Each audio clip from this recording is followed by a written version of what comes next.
Good morning students, कैसे हैं आप लोग।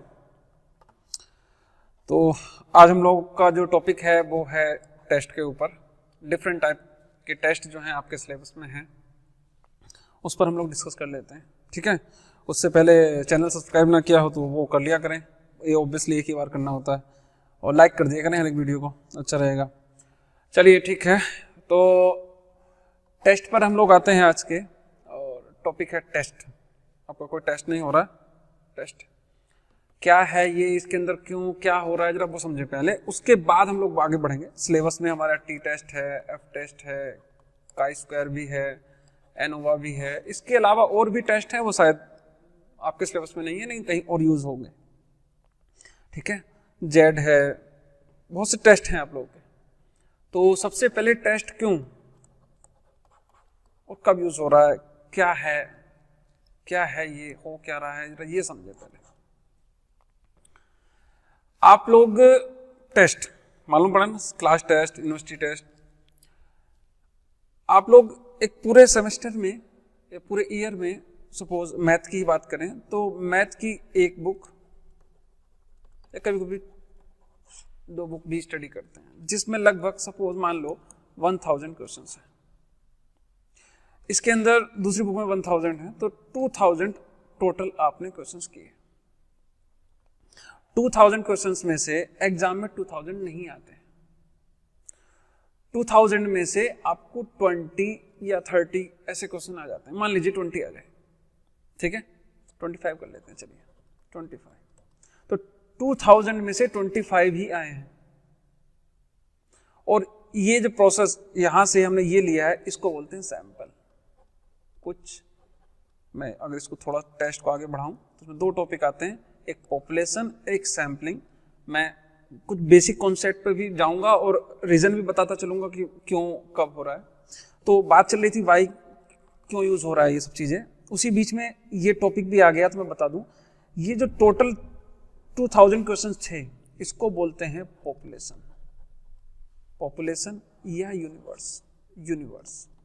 एक यूनिवर्सल सेट पढ़ा होगा ना आपने 10th 12th में, वही है। एक टोटल यूनिवर्सल सेट में से कुछ 2 या 3 सबसेट ले लेते हैं, 2 या 3 टॉपिक का ज्यादा का, एक छोटे छोटे पॉइंट्स उठा लेते हैं, कलेक्ट कर लेते हैं, उसको सबसेट बोलते हैं, यानी कि उसको सैंपल बोलते हैं यहाँ पर। तो मैं बात कर रहा था ये क्यों यूज हो रहा है, क्यों। तो 2000 क्वेश्चंस आपने स्टडी किए पूरे सैम में, लेकिन एग्जाम में तो 25 ही आए। क्या फिर सारे के सारे आपसे पूछ लिए जाते? अगर ऐसा होता तो बहुत काफी लॉस हो सकता था, टाइम का भी, ठीक है। सबसे ज्यादा प्रॉब्लम तो टाइम की होती कि पता लगता कि 1 साल तक यही चलता जा रहा है, एग्जाम बाकी तो हो ही नहीं रहे हैं, एग्जाम ही चल रहा है, पढ़ाई तो क्या करोगे तुम लोग। तो सबसे बड़ी प्रॉब्लम तो यही कि ये नहीं होने वाले थे, और फिर उसको इवेल्युएट करना और भी बड़ा टास्क है। 25 क्वेश्चंस को ही सॉल्व करना टफ पड़ जाता है सपोज, ठीक है।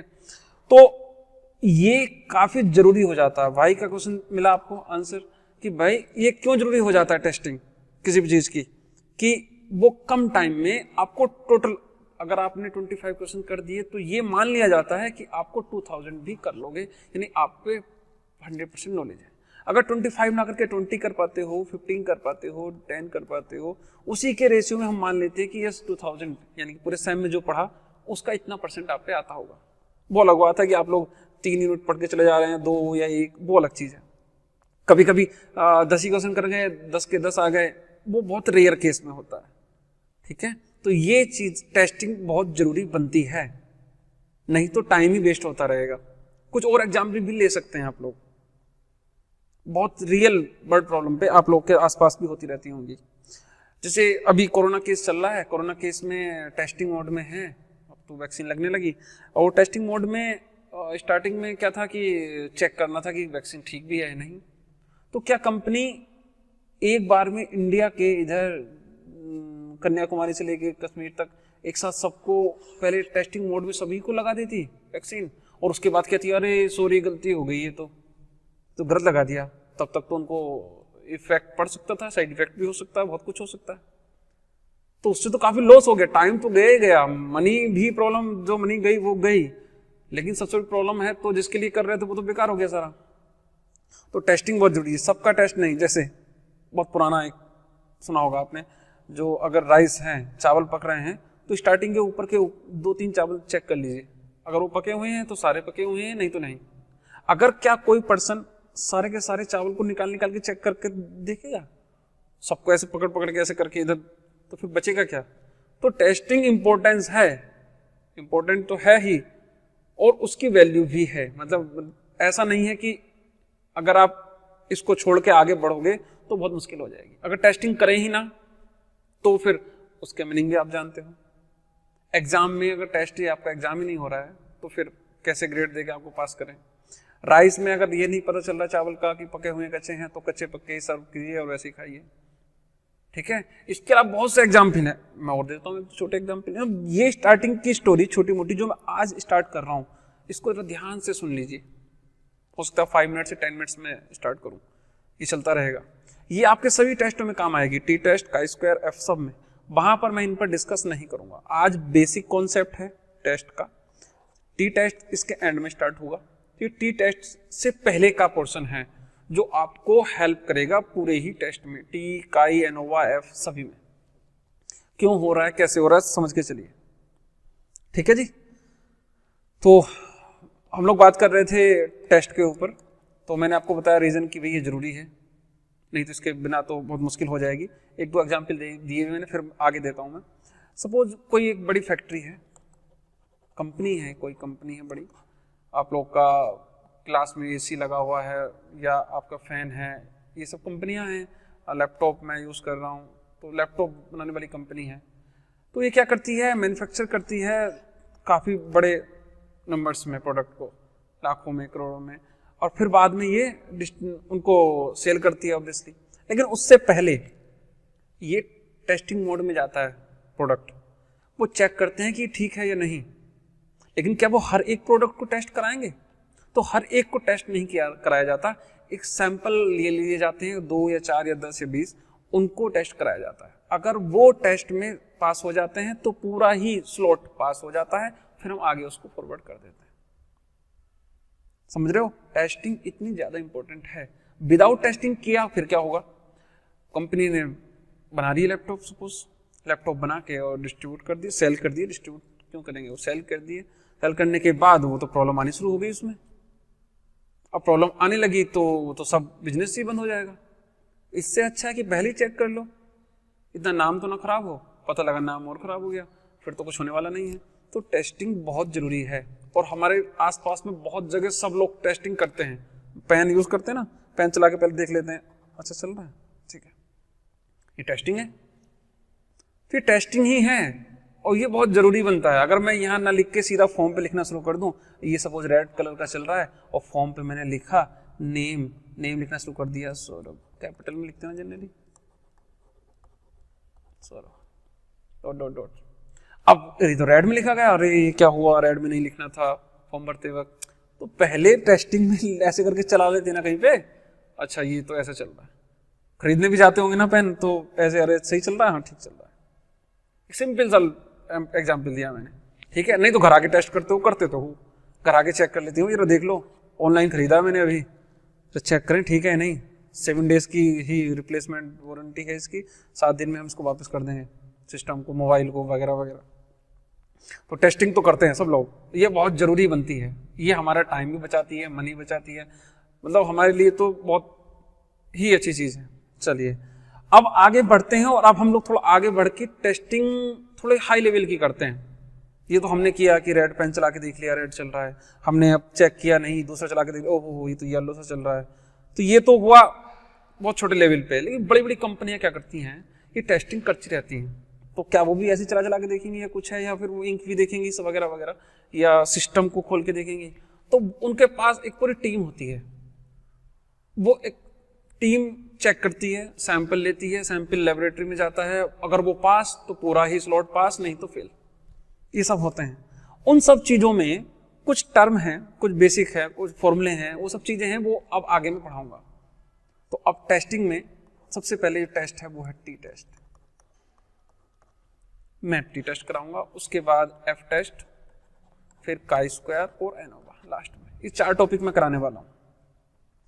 ठीक, इन सभी में लगभग जो बेसिक कॉन्सेप्ट है वो आज स्टार्ट कर रहा हूँ, लगभग 10 to 15 मिनट्स जो भी लगेंगे उनको बेसिक कॉन्सेप्ट को समझ लीजिए, वो सभी पर अप्लाई हो जाएंगे, आगे मैं नहीं बताऊंगा।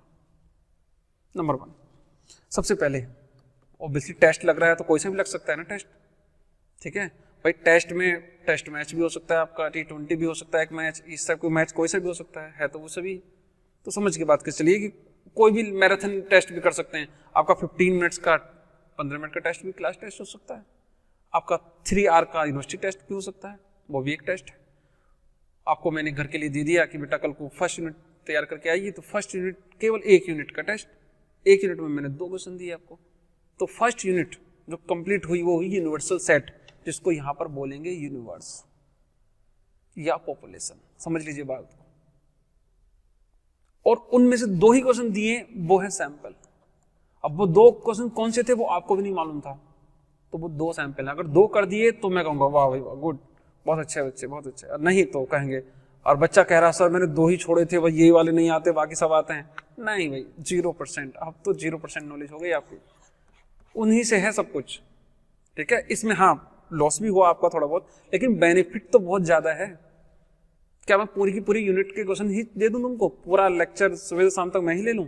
नहीं, इसलिए ये है टेस्टिंग जरूरी है, इसके बिना काम नहीं चलेगा। अब टेस्टिंग में हम एंट्री कर ही गए हैं, मालूम पड़ गया है कि टेस्टिंग जरूरी भी है, तो कुछ बेसिक कॉन्सेप्ट, कौन सा फॉर्मूला कब लगेगा, टी टेस्ट कब लगेगा, एफ टेस्ट कब लगेगा, क्योंकि हर एक फॉर्मूला अपनी जगह इंपॉर्टेंस रखता है, ठीक है। जैसे अगर मॉल वगैरह में देखो, एक बाहर बंदा खड़ा रहता है, वो टेस्ट करता है अलग से, चेक करता है कि तुम लोग कुछ सामान लेके तो नहीं जा रहे वगैरह वगैरह, या सेंसर लगे हैं वो चेक करते हैं अलग, एक कैमरा है वो अपना अलग चेक करता है कुछ उठा तो नहीं रहे तुम लोग वगैरह वगैरह, तो ये सब चीज टेस्टिंग है, चेक हो रहा है। चलिए, कंट्री छोड़ के भाग तो नहीं रहे आप लोग मालिया टाइप से, ठीक है, तो चेक करें। चलो टेस्ट, तो इन सभी में टी टेस्ट हो, एफ टेस्ट हो, काई वगैरह वगैरह सभी हैं। इनमें सबसे पहले एक चीज है यूनिवर्स, पॉपुलेशन, मैंने आपको बताया, जिस पर हम रिसर्च कर रहे हैं, जिस पर हम काम कर रहे हैं, वो आपका यूनिवर्स है। कोई कंपनी है, कंपनी प्रोडक्शन कर रही है, प्रोडक्ट बना रही है, तो जो कंपनी प्रोडक्ट बना रही है, कंपनी टोटल, वो हो गई यूनिवर्स। अगर कॉलेज है, कॉलेज पे सर्वे हो रहा है, तो पूरे कॉलेज के स्टूडेंट हो गए यूनिवर्स। अगर किसी क्लास पर ही सर्वे हो रहा है तो क्लास हो गई यूनिवर्स।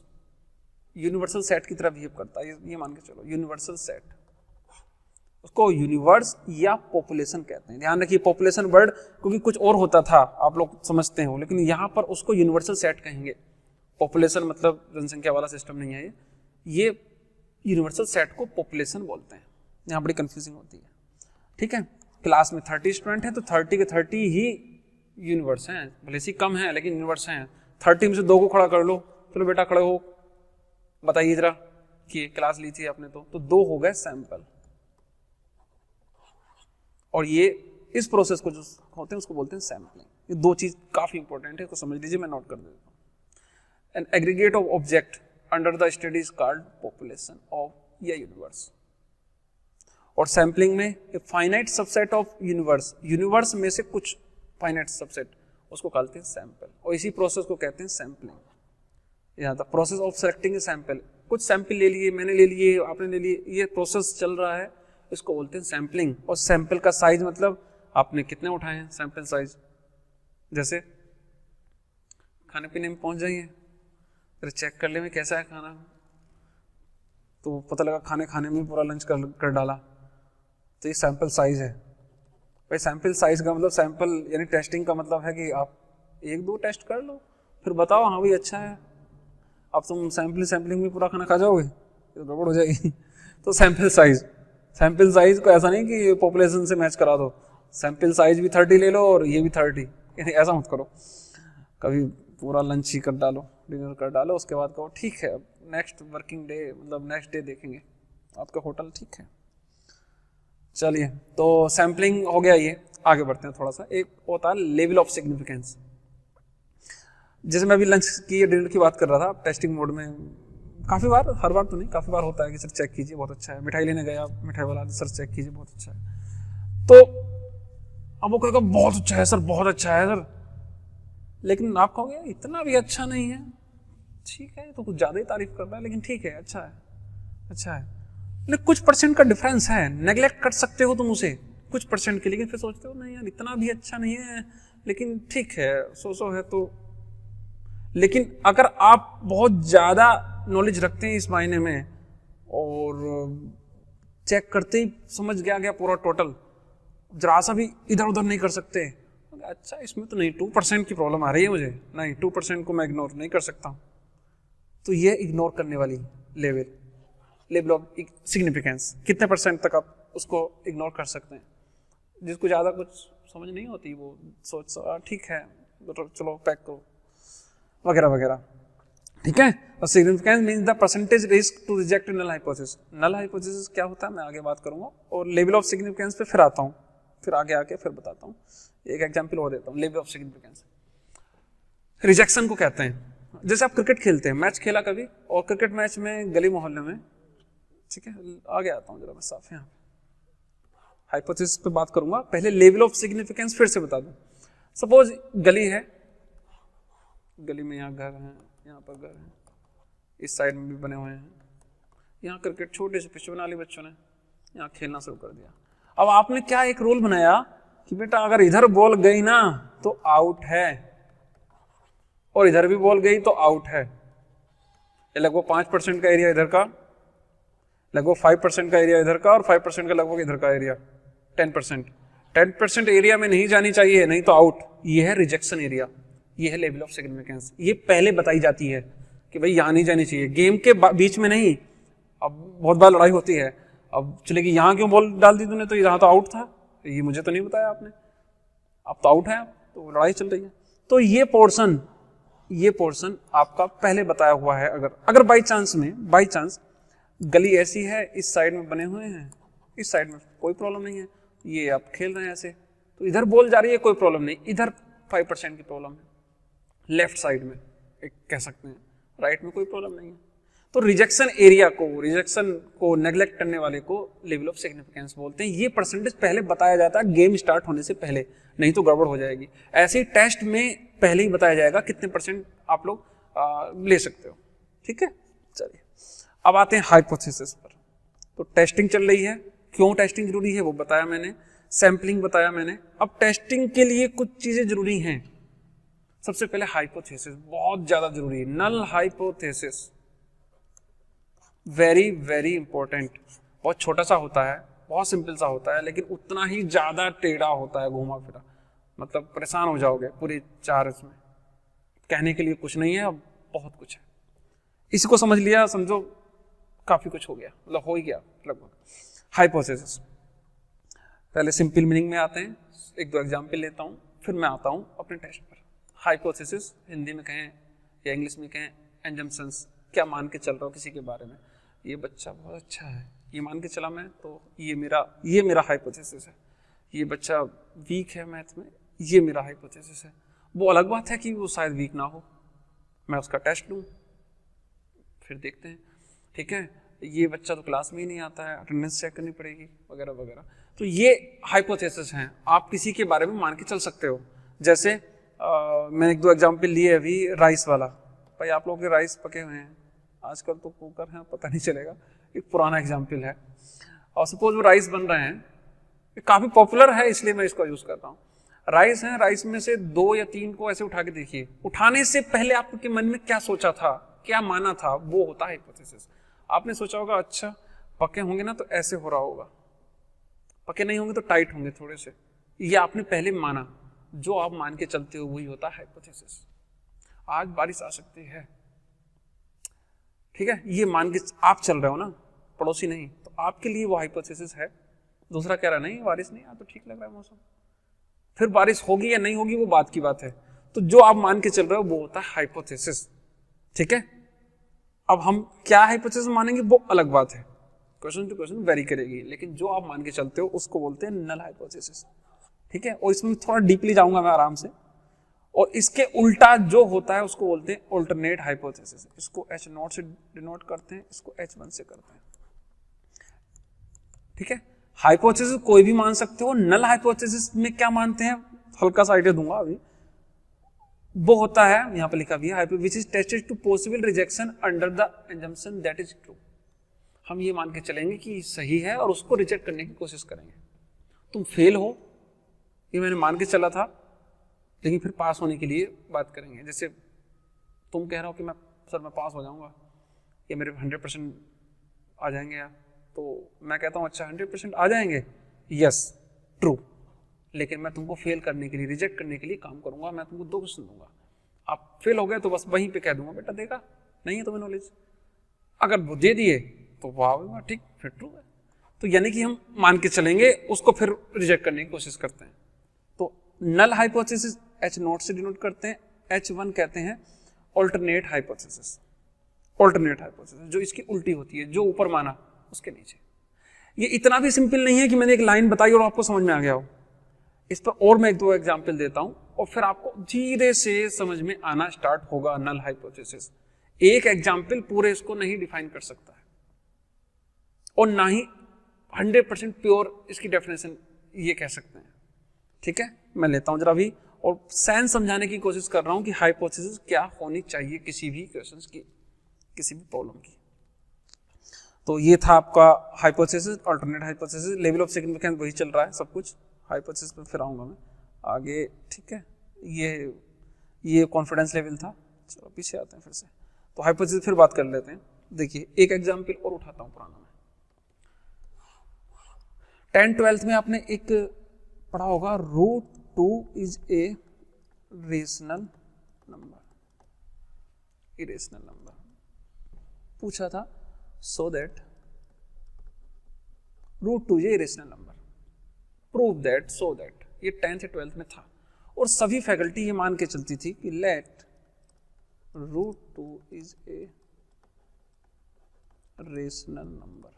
बस जो ये मान के चले हैं ना, बस इसी को कहते हैं नल हाइपोथेसिस। लिख दो नल हाइपोथेसिस H0। जो मान के चले हैं उसी को बोलते हैं नल हाइपोथेसिस। और इसके उल्टा, वहां पर बोलते नहीं थे कि ये नल है, लेकिन अब बोलना पड़ेगा कि दिस इज नल हाइपोथेसिस, और स्टार्टिंग इसी से होती है। √2 इज ए रेशनल नंबर मान के चलते हैं, फिर हम आगे कहते हैं कि अगर ये रेशनल है तो P/Q की फॉर्म में होना चाहिए, फिर डॉट डॉट डॉट लास्ट में जाके फेल कर देते हैं इसको। अगर कोई दूसरा एग्जाम्पल होता तो पास भी हो सकता था, कोई प्रॉब्लम नहीं है, लेकिन ये फेल हो जाता था वहां पे। 1-2 एग्जाम्पल जो मैं अब दे रहा हूं वो पूरे ही लेक्चर्स आगने वाले 2-3 लेक्चर्स में दूंगा, इनको जरा ध्यान से समझ लेना। बीच बीच में मैं अचानक से कहूंगा √2 वाला जो एग्जाम्पल दिया था तो उसको समझ लेना। √2 इज ए इरेशनल नंबर, ये 10th या 12th में था और उसमें ये पूछा गया था कि प्रूफ करो √2 इज ए इरेशनल नंबर। तो उसके लिए हम ये मानते हैं, कोई भी टीचर ऐसा नहीं मानता है लेट √2 इज ए इरेशनल, कोई भी टीचर ऐसा नहीं मानता है, सब यही मानते हैं। मैंने आपसे क्या कहा, हाइपोथेसिस आप कोई भी मान सकते हो, कुछ भी आप फ्री हो, लेकिन क्वेश्चंस में जब नल हाइपोथेसिस लोगे तो जरा सोच समझ के लेनी चाहिए हमको। ये कुछ उस तरह से है, ये कुछ उस तरह से है जैसे हाइपोथेसिस मतलब ऑर्डर, एक तरह से कहो आपके पेरेंट्स आपसे जो कहें आपको वो मानना चाहिए, लेकिन उन लोगों को भी थोड़ा सोच समझ के आपको ऑर्डर देना चाहिए। समझिए, जैसे सेम सही है, समझो आराम से। नल हाइपोथेसिस मतलब हाइपोथेसिस आप कुछ भी मान सकते हो, 2 और 2 4 होते हैं, 2 और 2 5 होते हैं, 2 और 2 10 होते हैं, आप कुछ भी मान सकते हो, लेकिन जो आप मानोगे उसको आगे वेरीफाई या इन्वेस्टिगेशन भी तो करनी है उस पर। जैसे मेरे अंडर में आप लोग बच्चे हैं, मैं कहने लगूं कि जाओ बच्चों वो सामने जो बिल्डिंग है उस पर खड़े हो जाओ और वहां से जंप लगा लो, अरे ये तो पहले मुझे ही सोचना है ना, जो गलत है। समझ रहे हो कि वहां ऐसा करने के बाद क्या होगा? क्या मैं यही चेक कर रहा हूं कि कितने लोग उठ के वहां तक जाएंगे? उस चक्कर में 1-2 चला गया और गिर गया वहां से, तो जरा समझिए, आगे तक का प्लान सोच के चलिए कि आप वो प्लान एक्टिवेट कराना चाह रहे हैं, कराने के बाद क्या होगा। √2 इज ए रेशनल, अगर कोई टीचर इसको इरेशनल ही मान के आगे बढ़ता तो P/Q की फॉर्म क्यों मेंशन करता? फिर वो ये तो गलत चीज है। आपने जब इरेशनल माना है तो P/Q की फॉर्म नहीं मान सकते आप, क्योंकि P/Q की फॉर्म रेशनल में ही होती है। तो ऐसा माने, थोड़ा समझदारी से माने। कुछ लोग कहते हैं इसको पॉजिटिव मान के चलते हैं, ऐसा है नहीं, लेकिन चलो मान सकते हो तुम लोग। कुछ स्टूडेंट का ये कहना होता है कि सर हाइपोथेसिस ना पॉजिटिव मानते हैं। आप इसको काफी हद तक ट्रू कह सकते हो, हाँ सही बात है, पॉजिटिव कहते हैं, लेकिन हमेशा पॉजिटिव नहीं कह सकते हैं। हाँ ऐसा अगर सही मायनों में कहो तो ये हाइपोथेसिस ऐसा एक स्टेटमेंट होता है जिसपे आगे हम काम कर सकें। जैसे छोटा सा एग्जांपल है, एक मैगी वाला केस भी ले लो जरा, वो भी काफी इंपॉर्टेंट है, बीच बीच में एग्जांपल लेता रहूंगा। कंपनी, याद रखिए सब काम वही हो रहा है। मैगी बनाने वाली जो मैगी कंपनी है, नेस्ले शायद, मैगी में एक प्रॉब्लम आई थी, लेड की जो क्वांटिटी थी वो शायद बढ़ गई थी कुछ पॉइंट से। तो गवर्नमेंट ने या सभी ने उसको कहा कि नहीं इसको नहीं खाना चाहिए वगैरह वगैरह। उसका फिर से टेस्ट हुआ, अब वो सबको पता ही है, पूरे मार्केट में छाई हुई है फिर से। तो प्रॉब्लम ये थी कि इसमें लेड जो है वो एक गिवन पॉइंट से ज़्यादा है। एग्जाम्पल को समझो, ये पूरे एग्जाम्पल काम आएगा पूरे आगे अगले वाले 2-3 लेक्चरों में। तो मैगी में लेड ज़्यादा है इसलिए हम रिजेक्ट कर रहे हैं, हमें भी नहीं पता था कितना है, बस गवर्नमेंट चेक कर रही है, चल रहा है काम ठीक। तो एक सपोज वो था, जो मुझे ध्यान है वो था 2.5 पॉइंट्स पर मिलियन, ऐसे था कुछ, इतने पिक्सल पर मिलियन पे ऐसा कुछ रूल था उनका। 2.5 मान लो, छोड़ो कि लेड में 2.5 ग्राम मिलीग्राम ऐसे मान लो, चलो आपके लिए केवल एक एग्जाम्पल है, 1 मिलीग्राम इतना होना चाहिए, लेकिन उसमें निकल गया सपोज 17 था उस टाइम पे जो केस चल रहा था, 17, तो बस रिजेक्ट हो गया। लेकिन मैगी ने कहा नहीं नहीं नहीं नहीं, आप जरा हमारा सैंपल लीजिए फिर से और चेक करिए, बिल्कुल ठीक है। अगर कॉलेज चाहता है या गवर्नमेंट चाहती तो क्या सारे का सारा सेल कर देती। उसने कहा ठीक है, मैं आपके दिल्ली एनसीआर या आसपास के एरिया का या हर एक जगह से एक एक एग्जाम सैंपल ले लेंगे और हम चेक करेंगे। सैंपल जरूरी हुआ, समझे, एग्जाम्पल समझ में आया, सैंपल जरूरी हुआ। सभी जगह से कुछ सैंपल उठा लिए और टेस्ट किया। टेस्ट करने के बाद ये चेक किया कि उसका जो था, जो सैंपल में लेड था वो 2.5 से कम है, यानी 1.5 है, कम होना चाहिए। जो कैलकुलेट किया हमने वो वैल्यू उससे कम है, जो कि गवर्नमेंट के रूल के अकॉर्डिंग 2.5 होना चाहिए, वो कम है, तो ठीक है, पास हो गया। वो चल रहा है आप लोगों का अभी तक, समझ रहे हो इस एग्जाम्पल से कि लेड अगर वहां पे है। तो जब ऑफिसर चेक करने गए स्टार्टिंग में, तो ये मान के चले यस लेड जो है वो बिल्कुल ओके है, लेड की जो क्वांटिटी है उसमें या क्वालिटी है वो ठीक है, और आगे बढ़े। अगर ठीक है तो जरा इस वाले एक्सपेरिमेंट को करके दिखाओ, यानी कि आप लेड को इस मटेरियल में मिक्स करो, जरा कलर कैसा होगा, मतलब एग्जांपल दे रहा हूं मैं, ठीक है। और जैसे केमिस्ट्री में देखा होगा आपने, अगर ये सोडियम है तो ये करेगा, अच्छा ये सोडियम है, जरा ऐसे करके देखो, पता चल जाएगा। अभी इसमें पानी डाल के देखो। तो हम पहले ये मान के चलते हैं, अगर मुझे पहले पता है कि ये सोडियम नहीं है, समझ रहे हो, या NaCl या ये सब चीजें हैं, अगर ये नहीं है तो फिर मैं इस पे बात ही क्यों कर रहा हूं।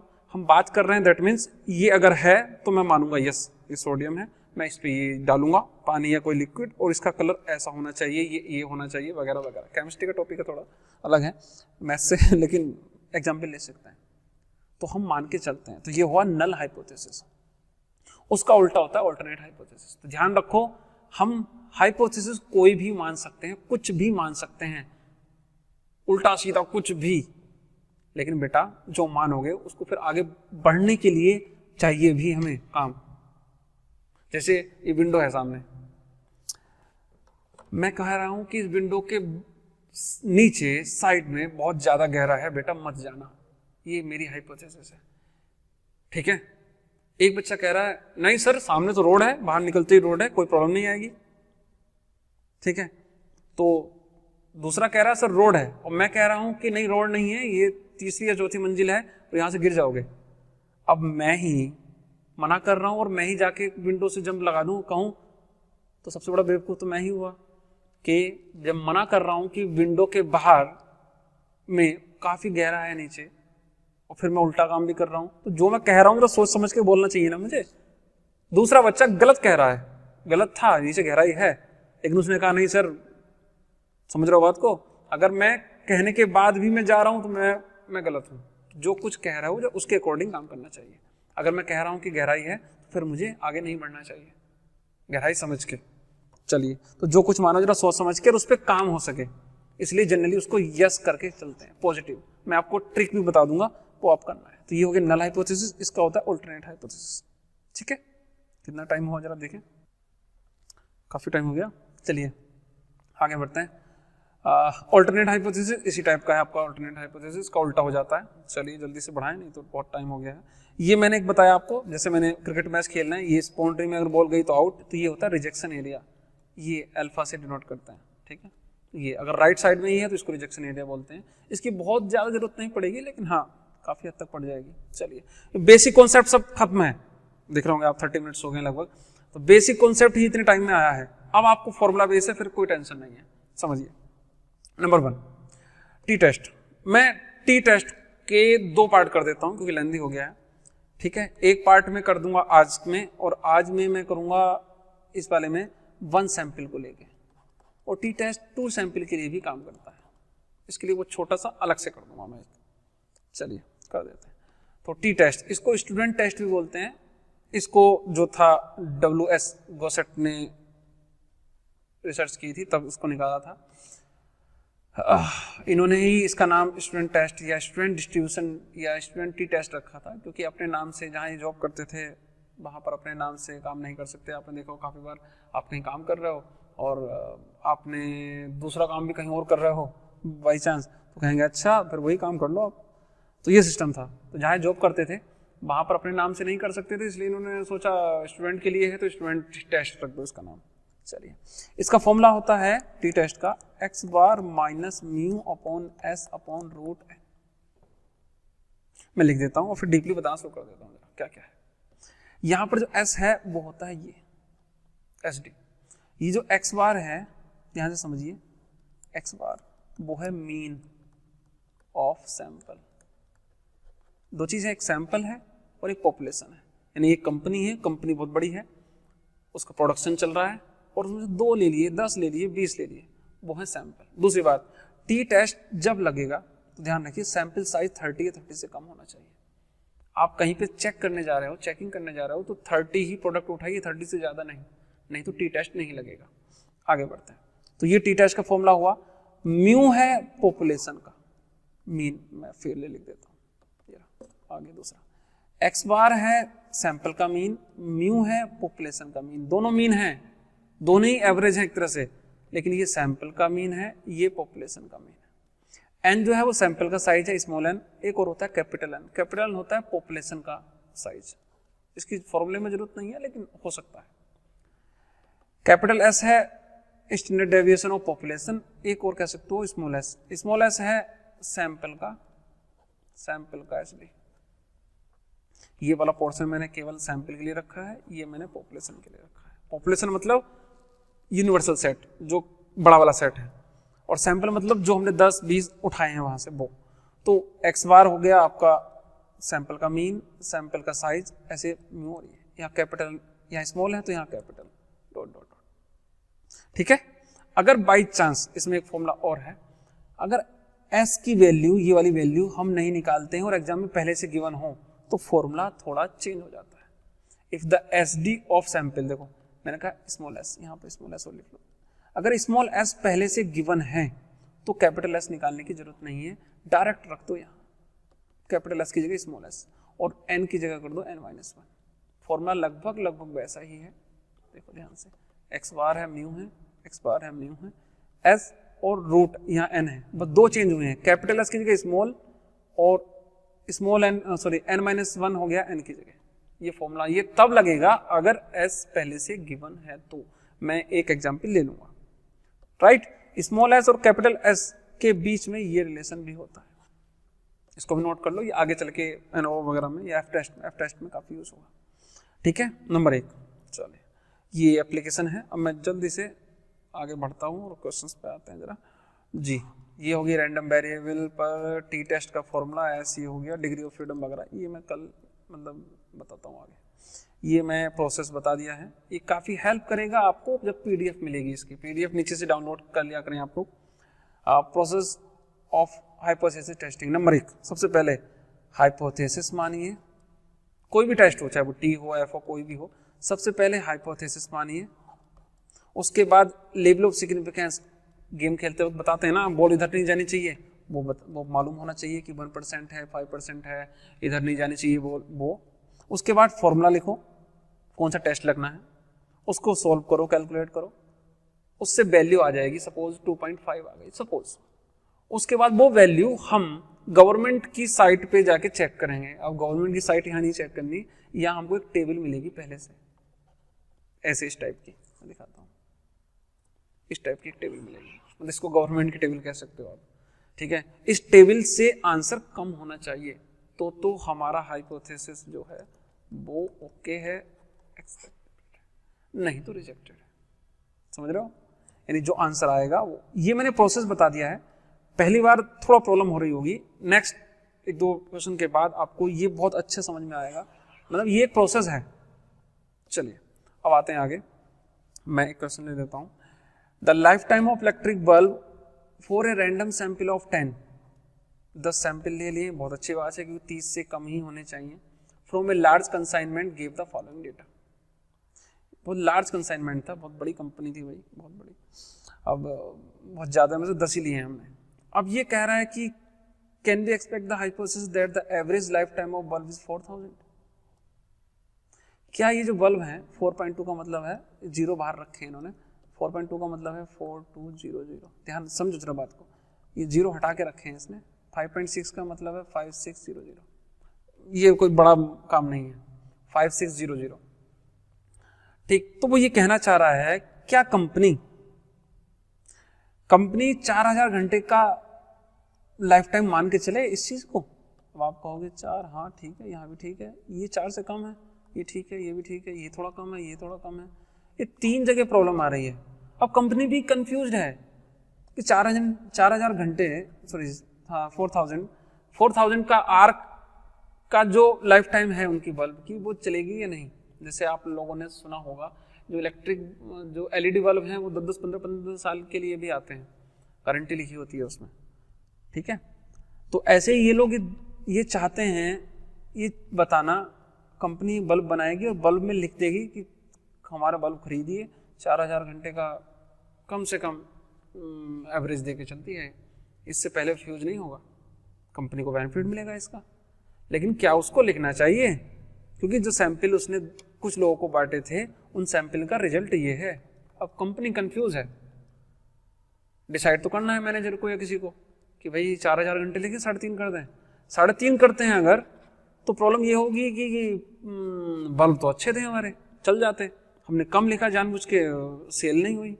अगर हमने 4 की जगह 5000 घंटे लिख दिया तो फ्यूज हो जाएंगे, और फ्यूज हो गए तो वारंटी वाले हमारे सर पे आ जाएंगे कि सर ये तो खत्म हो गए तुम्हारे। क्या करे कंपनी? नंबर 1। नंबर 2, आप लोगों ने क्लेम कर दिया है उन पे, मतलब कैसे भी मानो ये सैंपलिंग है, टेस्टिंग है, आपने कंपनी भी क्लेम कर दिया है 4000 घंटे का बैकअप नहीं है, देखो हमने 10 खरीदे थे, आपके 10 के 10 फ्यूज हो गए इतने घंटे पे। तो जब कभी भी एवरेज निकालना हो, एवरेज की बात हो, एवरेज कंपेयर करना हो, तो टी टेस्ट ही लगता है। टी टेस्ट चल रहा था, टी टेस्ट कब लगेगा, कब की बात कहानी आए, तो जब एवरेज की बात आएगी तो आप लोग टी टेस्ट लगाएंगे। चलिए मैं इसको जरा एंड करता हूं जल्दी से। सबसे पहले जैसे कि मैंने प्रोसेस बताया पीछे, सबसे पहले हाइपोथेसिस, फिर ये, फिर ये, फिर ये, फिर ये, लाइन से चलेंगे, एक एक लाइन से। सबसे पहले हाइपोथेसिस, मैंने आपसे कहा जरा सोच समझ के हाइपोथेसिस लेना।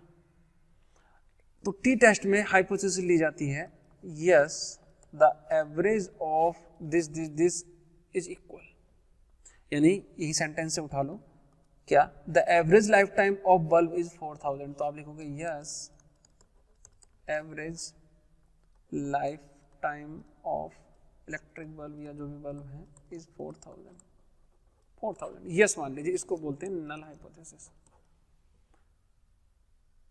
भाई कोई कंपनी कह रही है बार बार आपको जरा चेक कीजिए, चेक कीजिए, कोई कंपनी कह रही है चेक कीजिए, इसको बहुत मीठा है, चेक कीजिए, चेक कीजिए, आपको अगर अच्छा मीठा है लाइए हम चेक करते हैं, आपने खा के देखा, अरे ये तो बेकार है, तो आपने उनसे लिया ये सोच के कि हाँ ये ठीक है, आपने लेने से पहले ही मना कर दिया नहीं मैं नहीं खाऊंगा, तो देखने में बेकार लग रहा है, तो फिर आगे कैसे बढ़े?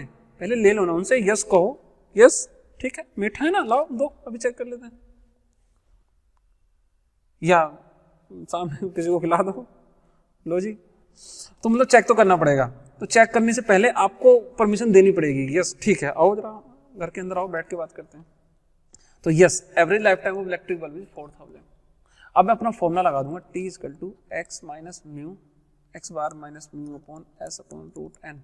और हाँ, लेवल ऑफ सिग्निफिकेंस, पीछे जाइए, यहाँ पर लेवल ऑफ सिग्निफिकेंस कितना होता है बाय डिफॉल्ट, अगर क्वेश्चन में नहीं गिवन है तो 5% लेते हैं, यहाँ कहीं गिवन नहीं है तो वो 5% है, याद कर लेना। अब फॉर्मूला होता है ये।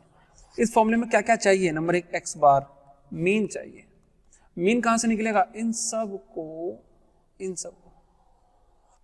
सबको डिवाइड, ऐड करो और डिवाइड बाई एन कर दो भाई। एवरेज निकालने का यही तो सबसे शॉर्टकट होता है, अगर सिंपल सा है तो, डिस्क्रीट है तो सबको ऐड करो। 4 पॉइंट मैं कर देता हूँ धीरे धीरे। सबसे पहले मैंने माना ये लैंग्वेज है, देखिए आप चाहो तो जो मैंने लिखा वो लिख दीजिए, यहाँ लिखिए यस, ये सबसे सिंपल है, यहाँ उठा के जो मैंने बोला वो लिख दीजिए, इस 4000, कोई गलत नहीं है। या ये लैंग्वेज भी लिख दीजिए, ये काफी पॉपुलर है, काफी जगह यूज होगी। There is no significant difference between the average life of this and average life of this, ये भी बहुत सिंपल है, आप ये कर लीजिए। या और भी ज्यादा शॉर्ट जाना है, तो केवल ये लिख दो, कि म्यू इक्वल टू 4000। और म्यू कौन है? म्यू है मीन किसका? पॉपुलेशन का। तो 4000 और ऑल्टरनेट में इसका उल्टा होता है। चलिए अब फॉर्मूला लिखिए, फॉर्मूला होता है ये रहा। अब सबसे पहले मैं मीन निकालूंगा, एवरेज, इन सबको ऐड कर लूंगा, ऐड करके डिवाइड बाई 10, ये आ गया 4.4। अब मुझको म्यू की वैल्यू कितनी है? 4000 या 4 क्यों? क्योंकि सारे जीरो बाहर रख रखे हैं ना हमने, तो मैं इसको 4 भी कह सकता हूँ, 4 भी। या तो इनके भी जीरो यहाँ वापस करो इनको भाई, ऐसे थोड़ा ना, ऐसे कैसे लड़ाई कराओगे तुम? तो इसको 4 कह दो, ये 4000 है, इसको 4 भी कह सकते हैं, 4। एन की वैल्यू कितनी है? 10। एस की वैल्यू निकालनी पड़ेगी, तो root of summation x minus x bar, पीछे था ना अभी फॉर्मूला ये, चलो आओ मैंने रख दिया, ठीक है। अब फॉर्मूले के अकॉर्डिंग पीछे जाते हैं फिर से, फॉर्मूले के अकॉर्डिंग आपको ये टेबल बनानी पड़ेगी। समेशन के आगे जो कुछ लिखा हो, तो एक x नाम का कॉलम, एक x माइनस एक्स बार का कॉलम, एक x माइनस एक्स बार का स्क्वायर का कॉलम बनाना पड़ेगा, यानी कॉलम बनाने पड़ेंगे और s की वैल्यू फाइंड आउट करनी है। कोई बड़ा काम नहीं है, मैं कर देता हूँ। x माइनस बार, x माइनस बार का स्क्वायर, इन सबको सम कर लीजिए, मैं यहाँ लिख देता हूँ, ये सम कर लिया। और जैसी वैल्यू रखूंगा s की वैल्यू आ गई 0.589 की वैल्यू आ गई। अब ये वैल्यू s की है, तो ये वैल्यू उठा के यहाँ रख दो। n की वैल्यू 10 है, म्यू की वैल्यू 4 है, x बार की वैल्यू 4.4 है। ऐसा करके मैं आंसर चेक करता हूँ, आंसर आ गया 2.123। t की वैल्यू आ गई 2.123। अभी भी मुझे ये नहीं समझ में आया कि आंसर क्या आया है, मैं क्या कहूँ इसको, समझो बात को। अभी तक ये नहीं समझ में आया हमको कि आंसर आने के बाद भी ये सही हुआ या नहीं, हाइपोथेसिस जो मानी थी वो सही नहीं मानी थी या नहीं। जैसे अचानक से कोई कहे कि आज बारिश होगी और वेट कर रहा है 2 घंटे 3 घंटे, ऊपर से किसी ने 1-2 बूंद डाल दी ऐसे ही, और उसको समझ नहीं आ रहा है ये बारिश थी कि क्या थी। तो अब हम भी यहाँ कंफ्यूज्ड हैं कि अब क्या कहें, हम क्या कहें इसको देख के कि जो एवरेज लाइफ टाइम है वो 4000 घंटे का है या नहीं है। इसके लिए हमारी हेल्प करेगा टी का टेबल, जो मैंने आपको बताया गवर्नमेंट का टेबल एक तरह से कह सकते हो। ये वैल्यू जो आती है निकल के हमारी कैलकुलेट करने के बाद, इसको बोलते हैं टी कैलकुलेटेड इक्वल टू 2.123। एक वैल्यू टी की होगी टेबल की, वो वैल्यू मैं टेबल से देखूंगा, जरा चाहता हूं टेबल पे मैं आपको दिखाता हूं टेबल कैसी है। टेबल है ये, इसमें ये नहीं समझ में आ रहा कि इतने सारे डेटा में से कौन सी वाले डेटा उठाऊं, कौन सा पॉइंट उठाऊं, मैं इतने सारे हैं तो इसको देखने का तरीका समझिए। नंबर 1, इस साइड में 2 साइड है इसकी, हॉरिजॉन्टल वर्टिकल वाली जो भी है, एक्स एक्स मान लो, बाई एक्स मान लो, इसको ऐसे मान लो, ऐसे मान लो। तो इसमें होता है लेवल ऑफ सिग्निफिकेंस, जो कि मैंने बताया आपको 5% लेते हैं, 5%। 5% का मतलब होता है 5/100। इसको मैंने क्या बताया 5%। अब 5% चेक करो इनमें से कौन सा है। कुछ कहेंगे सर परसेंट का सिंबल तो है नहीं है, कोई बात नहीं, 5/100 कर दो। 5/100 का मतलब था 0.05। 0.05 ये रहा, यानी इस वाली लाइन को मानेंगे, बाकी सब को इग्नोर कर देंगे। ये बाय डिफॉल्ट है। अगर एग्जाम में मेंशन है कि नहीं 10% लेना है तो 10% लेंगे। ये वही वाला काम है, क्रिकेट खेल रहे हैं और पहले से डिसाइड होता है, पहले से डिसाइड है कि 5%। अगर कोई भी रूल ना हो तो बॉल खोने वाला रूल बहुत चलता है, पर बॉल जो खोएगा वही उठा के लाएगा, वही ला के देगा। ये रूल कोई बताए या ना बताए, ये बाय डिफॉल्ट होता है कि बॉल तुमने खोई है तुम ही ला के दोगे। ये बाय डिफॉल्ट होता है। ये 5% है, और बाकी 10% 5% ये तुम तभी बताना पड़ेगा एग्जाम में। दूसरा होता है degree of freedom, DF. DF होता है बाय जनरली n-1। कुछ सिचुएशन में थोड़ा आगे पीछे हो जाएगा, वो देखेंगे आगे चल के। ये होता है n-1, और n की वैल्यू कितनी है यहाँ पर 10। 10-1 = 9। 9 का 5% ये रहा 2.26। ध्यान से देखो, 9 का 5%, इसको नहीं लेंगे, समझो। फिर 9 का ये रहा 2.26। थोड़ा जूम कर लो, ये रहा 9 का। 9 ही क्यों लिया? n-1। चलो फिर वापस आते हैं। n-1 degree of freedom, DF बोलते हैं इसको। डीएफ न्यू से डिनोट करते हैं। डीएफ होता है n-1। 10-1 = 9।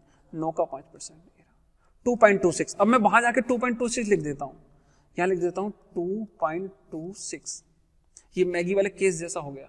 मैगी में हमने लेट देखा तो 2.21 निकला, और गवर्नमेंट का या टेबल का 2.26 है। इसका मतलब मैगी तो खुश हो गई, वाह वाह वाह मैं तो बच गई, मेरा तो प्रोडक्ट जो है लेट की क्वांटिटी उससे कम है। यानी जो हम कैलकुलेट करेंगे वो वैल्यू टेबल की वैल्यू से कम होनी चाहिए। अगर कम होती है तो नल हाइपोथेसिस ओके हो जाता है, एक्सेप्टेड हो जाता है, नहीं तो रिजेक्टेड हो जाता है। सेंटेंस को सुनो, पीछे भी मैंने यही लिखा है, देखो यही लिखा है मैंने। अगर ये वैल्यू कैलकुलेटेड वैल्यू टेबल की वैल्यू से कम है तो हाइपोथेसिस ओके है, एक्सेप्टेड है, और नहीं तो ये रिजेक्टेड है। इसलिए मैंने बना दिया है। जल्दी से खत्म करें इसको। इसका दूसरा वाला वर्जन नेक्स्ट वीडियो में ही देंगे, नहीं तो टाइम लग जाएगा। ठीक है, तो ये हो गया एस टी। चल ठीक है, एस और टी हो गए, वेरी गुड। अब जो मैंने कहा उसको फिर से समझ लो। हमारी वैल्यू, मैं इसको हमारी बोलूंगा आगे तक, ध्यान रखो। जो कैलकुलेट करते हैं ना इतनी मेहनत से हम लोग, मैं उसको हमारी बोलता हूँ। ये हमारी वैल्यू है। हमारी वैल्यू टेबल की वैल्यू से कम होनी चाहिए, बस इतना याद रखो, कुछ ज्यादा मत याद करो। हमारी वैल्यू कम होनी चाहिए, कम होनी चाहिए, कम होनी चाहिए। अगर कम है तो ओके। तो जैसे ही हमने देखा कि 2.123 इससे कम है, तो हम लिखेंगे since t calculated is less than t tabulated, hence null hypothesis is accepted. That means average lifetime of electric bulb is 4000। सही कहा था उसने। अब किसी की नहीं चलेगी, टी टेस्ट ने कह दिया तो कह दिया, बस आगे कहानी बढ़ेगी। राइट है जी, मैं फेल ही कर देता हूँ। यहाँ पे लिख दिया 9 का 5%, ये मैथमेटिकल सिंबल है लिखने का।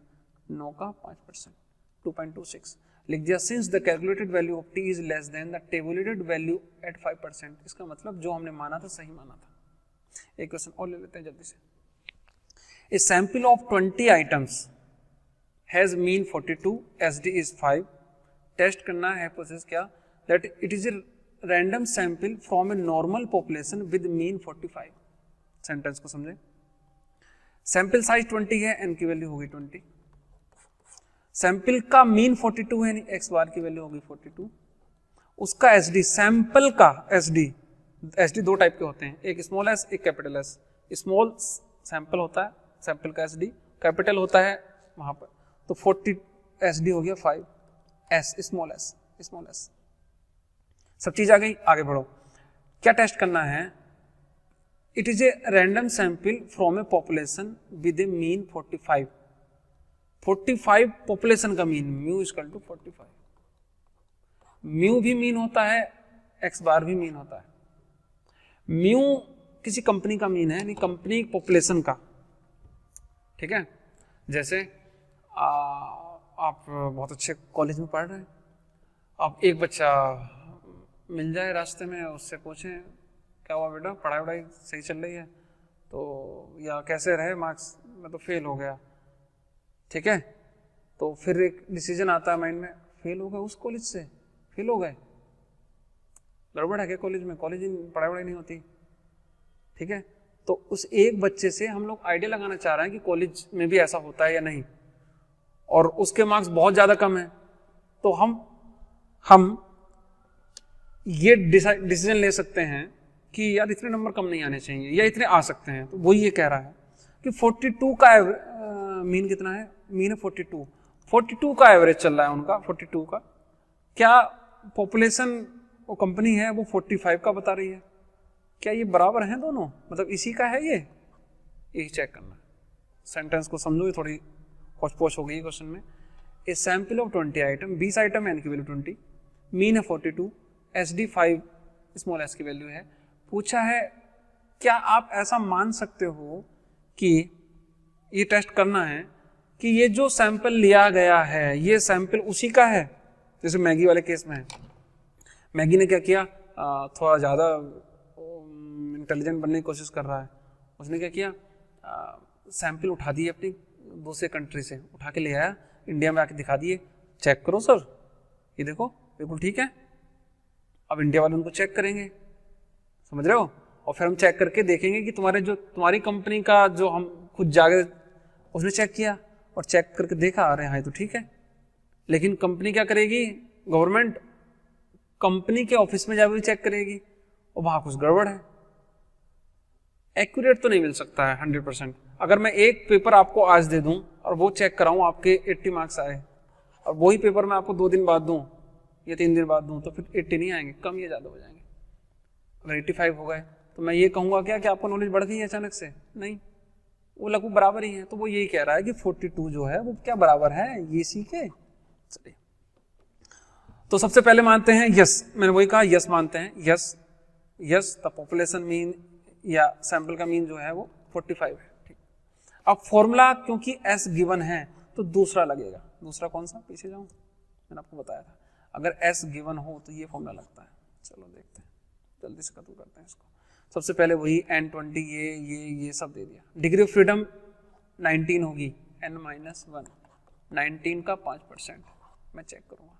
मैंने अपना फॉर्मूला लगा दिया, फॉर्मूला लगा के देखा तो ये आ गया आंसर। एक चीज और नहीं बताई थी, मैं बता दूं, अगर t की वैल्यू निगेटिव में आए तो उसको पॉजिटिव ही काउंट करके चलते हैं, क्योंकि हमारे पास टेबल में सारी वैल्यू पॉजिटिव होती हैं। तो t की वैल्यू आ गई 2.615। अब हमें ये चेक करना है कि ये वैल्यू लेस है कि ग्रेटर है टेबल की वैल्यू से।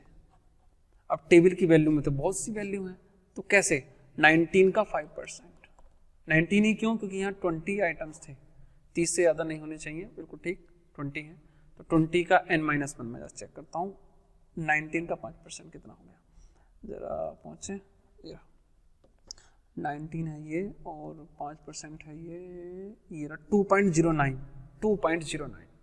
मैं लिख देता हूँ ये 2.09।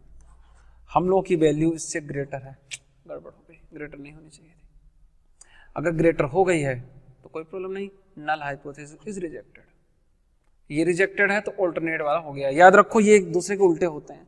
अगर ये माना है 2 और 2 5 होते हैं तो यहाँ लिखेंगे 2 और 2 5 नहीं होते हैं। अगर यहाँ माना है 1 into 1 2 होता है, 1 होता है, तो यहाँ लिखेंगे 1 और 1 2 नहीं, 1 into 1 1 नहीं होता है। तो ये आपकी 2.09 आ गई है, तो हम वही लिख देंगे since 2.09 since the calculated value is greater than this, इसलिए ये फेल हो जाता है, ये रिजेक्ट हो जाता है, बस ये है। नेक्स्ट वाला ये कर लेना आप लोग, और जो 2 सैंपल में है वो इस नेक्स्ट वीडियो में बताऊंगा मैं आपको।